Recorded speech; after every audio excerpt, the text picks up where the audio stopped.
My sister posted a poll online about my 9-year-old daughter. What's worse, her crooked haircut or her nasty attitude? Family voted and made fun of her in the comments section while she was crying her eyes out in the bathroom. When I found out, I didn't cry. I did this. 5 hours later, they regretted everything. At the time, I didn't know what I was walking into. If I had, maybe I would have braced myself. Maybe I would have prepared, but I didn't.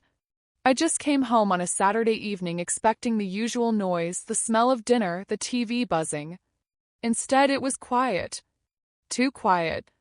My husband, Mark, was waiting in the hallway. He looked like he'd been standing there for a while.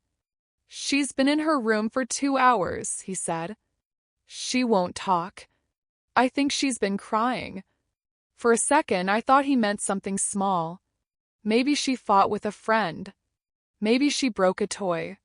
Maybe it was just one of those kid meltdowns. I dropped my bag and went upstairs. I knocked on her door. "Sweetheart, it's me." Silence. I tried again. "Can I come in?" Nothing. So I opened the door gently. She was on her bed, curled up, her face blotchy, clutching her phone like it was the only thing she had left. "June." My voice was soft. "What's wrong?" She shook her head. "Nothing." It wasn't nothing. Anyone could see that. I sat beside her and waited. Sometimes silence works better than questions. Eventually, she shoved the phone at me and turned her face into the pillow. "Don't be mad," she whispered. On the screen was a screenshot. At first, it didn't register. Just words and numbers. Picture of her. Then I saw it. A poll. What's worse? Her crooked haircut or her spoiled attitude? 19 votes. I scrolled and the names blurred into knives. My mother, Margaret. "In my day, girls didn't make such a fuss. A haircut was just a haircut." My sister, Courtney. Definitely her attitude. Always spoiled. Now she looks the part. My nephew, Ethan, 11. She actually thought it was fashion. Can you believe that? My niece, Bella, 9, June's age, her rival in everything. She was smiling like a model yesterday. So embarrassing. And then more. Short, cutting comments. Snickering. Laughter spelled out like daggers. I blinked at the screen. For a moment, I thought maybe I misunderstood. Maybe it was some kind of bad joke I wasn't getting. But no. It was all there in plain words. My family. Mocking my child. Voting on her humiliation like it was a game. Beside me, June's voice cracked. She didn't look at me when she spoke. Her face was buried in the pillow, and her words came out muffled, jagged, like each one hurt to say. "They told me I looked pretty," she whispered. "They said it was fashion. They smiled at me, Mommy." Then her voice broke. She sucked in a shaky breath. "Why would they say that if they thought it was ugly?" I felt it like a punch I couldn't block. The betrayal, the confusion, the way her trust had been turned into a weapon. My own chest ached with it, like she'd spoken the words straight into my ribs. She wasn't just crying because of the haircut. She was crying because the people she trusted had lied to her face, then laughed behind her back. I couldn't answer her. Not yet. I just pulled her against me and held her, while her small body trembled with every breath. I put the phone down. My hands were steady, but inside, everything was turning over. I looked at her. My baby. Hiding her face, ashamed of nothing but trusting the wrong people. "Listen to me," I said, and my voice didn't shake. "This isn't about you. It's about them. You are beautiful. You are kind, and you believed them. Which only shows how much better you are than they are." She didn't answer, but she leaned into me, and I felt her shoulders tremble. I stayed there with her until her breathing evened out. When I finally went back downstairs, Mark was waiting. "Is she okay?" "She will be," I said. He nodded, but his eyes asked for more. I didn't give it. Not yet. 'Cause even then, I was still trying to process it myself. Later that night, after she'd fallen asleep, I sat at the kitchen table with my phone in front of me. I scrolled until the words blurred, every comment carving deeper. This wasn't just a joke. It was betrayal, and they don't know it yet. But what they did tonight will cost them everything. Finally, I set the phone down, pulled my laptop closer, and opened it. If they thought I was going to cry myself to sleep, they didn't know me at all. When I saw that poll Saturday night, part of me wanted to say I was shocked. But if I'm honest with you, I wasn't. Not really. It felt less like a lightning strike and more like déjà vu. Because this wasn't new. This wasn't the first time my family had laughed behind our backs. It was just the first time they'd aimed their poison at my daughter instead of me. And that was unforgivable. Courtney has always been the golden child. As far back as I can remember, she could do no wrong. She'd sing off-key. The whole room clapped. She'd doodle something silly. Everyone acted like she'd painted the Mona Lisa. Meanwhile, I was the quiet one. If I got straight A's, nobody blinked. If I asked why Courtney always got more attention, my mother, Margaret, shut me down with the same line every time. "You are just imagining it, Lydia. You're too sensitive." Maybe you've heard something like that before. It's code for don't complain. Don't expect fairness. Just take it. So I did. But let me be clear. I could take it when it was me. What I can't take is when they do it to my daughter. I'll give you one example that's burned into my memory. I was 13. I'd worked for months, babysitting, mowing lawns, scrubbing dishes, just to buy my first real dress for the school dance. Courtney came into my room and offered to help. She pinned the hem, tugged the straps, told me I looked amazing. And I believed her. That night, I walked into the dance thinking maybe, just maybe, I get to shine. Then I heard her laughing in the girls' bathroom. Can you believe she actually wore it? She thinks she looks glamorous. It looks like a curtain. Her friends howled with her. I can still hear it now. When I told my parents later, desperate for someone to take my side, they dismissed me. Courtney was only trying to help. Don't be ungrateful. Ungrateful. Not humiliated. Not betrayed. Ungrateful. I didn't forgive her. Not then. 13, you don't forgive. You just bleed. It was only much later, as an adult, that I told myself maybe she'd been immature. Maybe she'd grow out of it. Spoiler, she didn't. Now, fast forward. Courtney and I both have daughters. Same age, same school, same events. And wouldn't you know it? The rivalry didn't end with us. Passed down like a family curse. Last year's spring fair proved it. Normally, Bella, Courtney's daughter, gets all the attention. Perfect hair, perfect outfit, loudest cheers. June, my daughter, would usually clap politely from the sidelines. But that year, June decided to make her own fairy costume. Glue, glitter, fabric everywhere. A 9-year-old's masterpiece. And she won. Prettiest costume, a ribbon pinned right on her chest. I will never forget June's face. Pure pride, pure joy.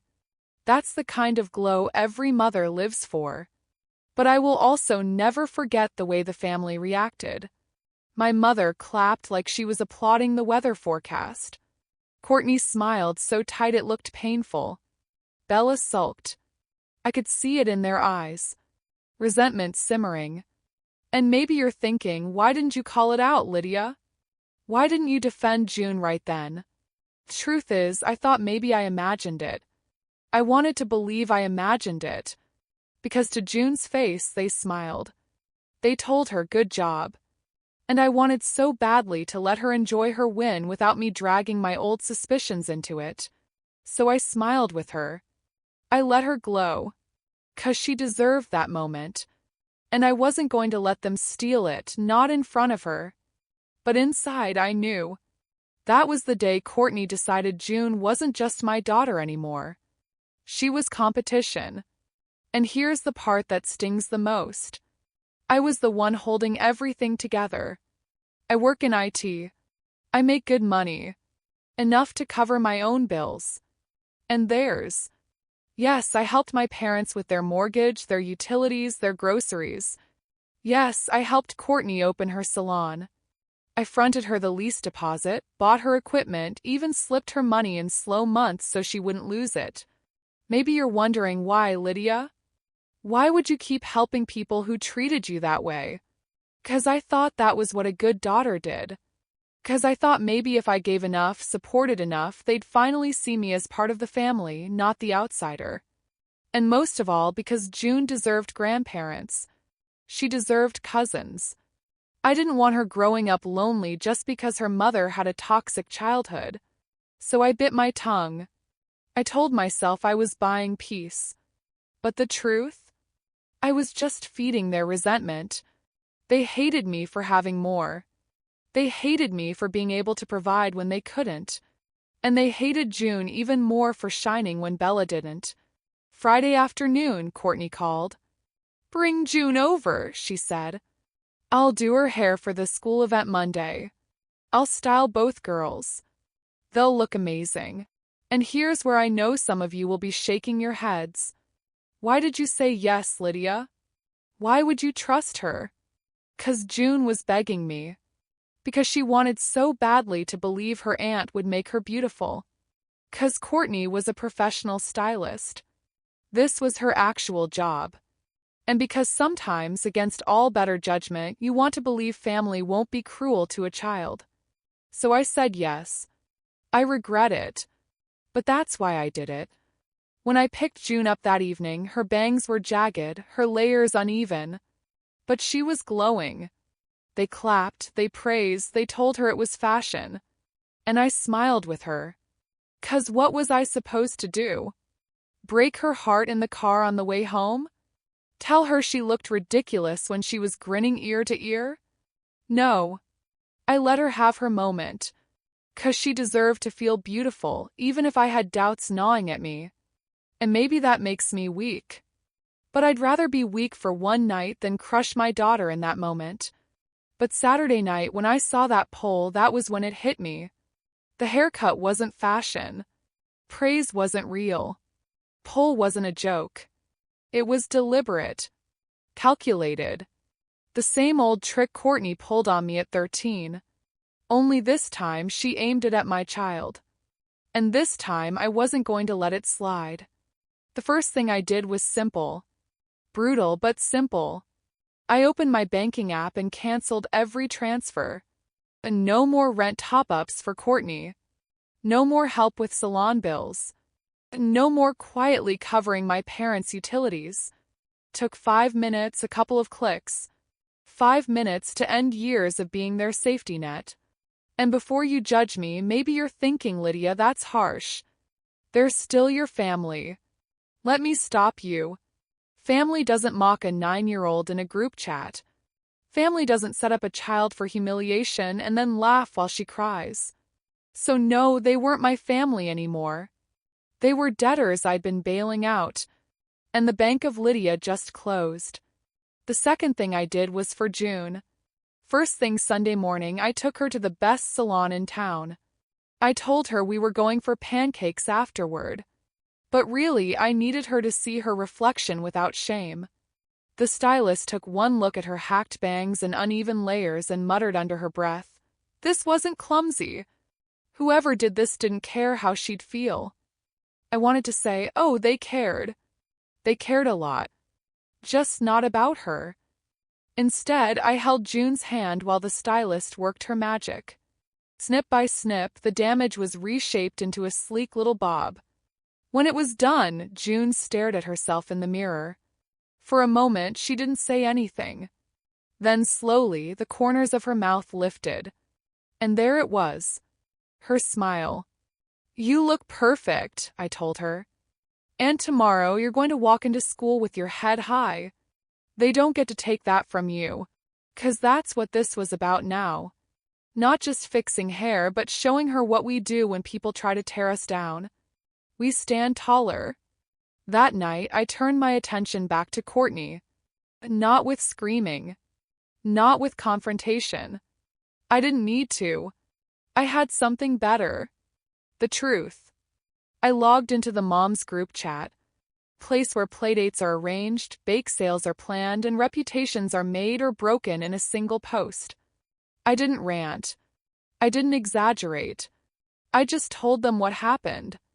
This, I wrote, attaching a photo of June's haircut before we fixed it, was done by a professional stylist. To her own niece. Then she praised her to her face and mocked her in a family chat.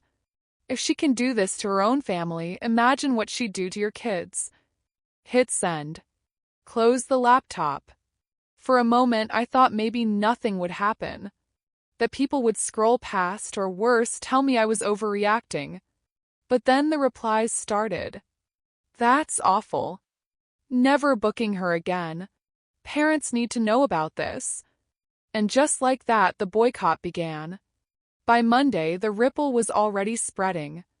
A friend texted me, "Courtney's salon is half empty. People are talking." By Tuesday, another message, "She had 2 no-shows this morning. Everyone's canceling." And by Wednesday, I knew she'd figured it out. The phone rang while I was cooking dinner. Her name flashing across the screen. I almost didn't pick up. But then I thought, no. She needs to hear me. I pressed accept. "You," she hissed, skipping hello entirely. "You're behind this. My clients are canceling left and right. You're trying to destroy me." I let her rant. "It was just a haircut," she snapped. "A joke? You've always been jealous. And now you're dragging me down with you." Her voice was shaking, though. That told me more than her words did. Finally, I said, calm as a stone, "I didn't destroy you, Courtney. I just told the truth. The rest? That's on you." And then I hung up. For years, I'd stayed quiet. I let them laugh at me, diminish me, use me. But this time I spoke up. And all it took was the truth to bring everything crashing down. And here's the best part. They don't even know yet how much further they're going to fall. 2 days after Courtney's furious phone call, my phone lit up again.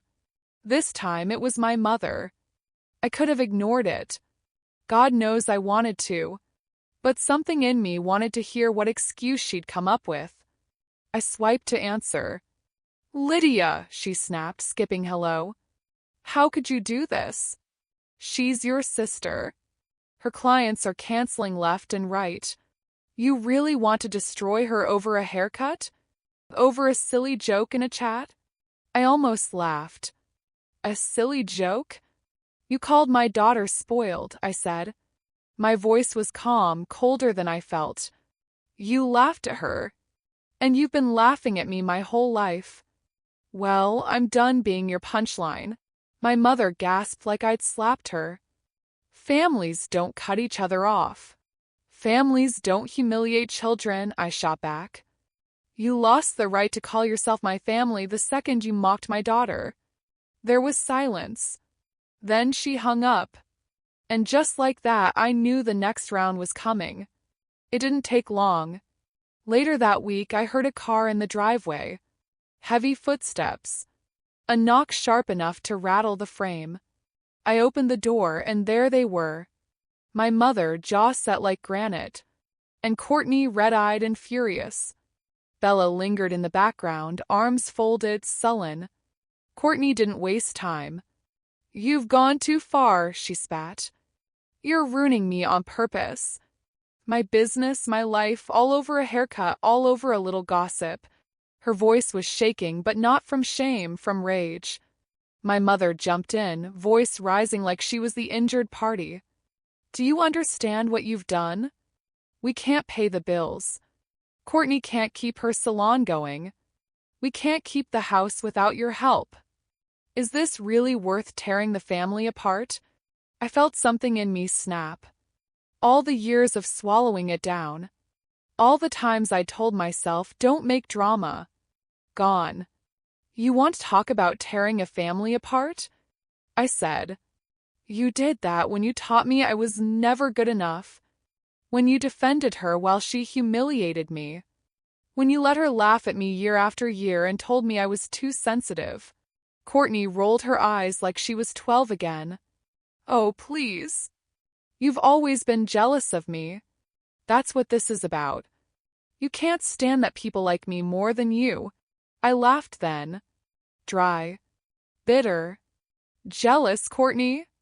The only thing I'm jealous of is how you've managed to live your entire life without an ounce of self-awareness. Her face reddened, but I didn't stop. You want to know why your salon is empty? 'Cause I finally told the truth. I didn't make up anything. I didn't twist anything. I showed people exactly what you did. And they decided they don't want you near their kids' hair. That's not on me. That's on you. Margaret's voice cracked, breaking through. We can't keep the house without your help. Please, Lydia. Think of us. Give us that word again. Help. Always help. Always give. Always swallow. No, I said. You made your choices. Live with them. I'm not funding you anymore. I'm not swallowing my anger anymore. And you will never get near June again. Courtney's mask cracked then for the first time. Her eyes darted away, then back at me. We can't pay the mortgage, she said, her voice ragged. You've destroyed me. There it was. The admission. And God, it should have felt satisfying. But mostly it felt pathetic. No, Courtney, I said quietly. You destroyed yourself. I just stopped paying for it. Behind me, I felt Mark step closer. He put his hand on the door, a silent signal. I met my mother's eyes one last time. You wanted to know if it was worth tearing the family apart? Yes, it was. Because June is worth more than every one of you combined. And with that, Mark closed the door. The knock came again, hard, frantic. But I didn't answer. For the first time in my life, I didn't owe them anything. And they knew it. Months later, they were gone. Courtney's salon didn't just slow down. Collapsed. Empty chairs, canceled appointments, whispers spreading through every parent group in town. With no clients and no money from me, she couldn't keep it open. And Margaret? She couldn't cover the house. Couldn't keep the lights on. Without my help, everything they leaned on me for buckled. They packed up, bitter and broke, and left town. No goodbye. No apology. Just silence. June, though? She shone. Her hair grew back, soft and even. The butchered bangs were gone. The jagged edges forgotten. And with them, the shame disappeared. She laughed again. She walked into school with her head high. She stood on stage without flinching. One night after a performance, she squeezed my hand and whispered, "Mom, I know now. You'll always stand up for me." That moment, worth everything.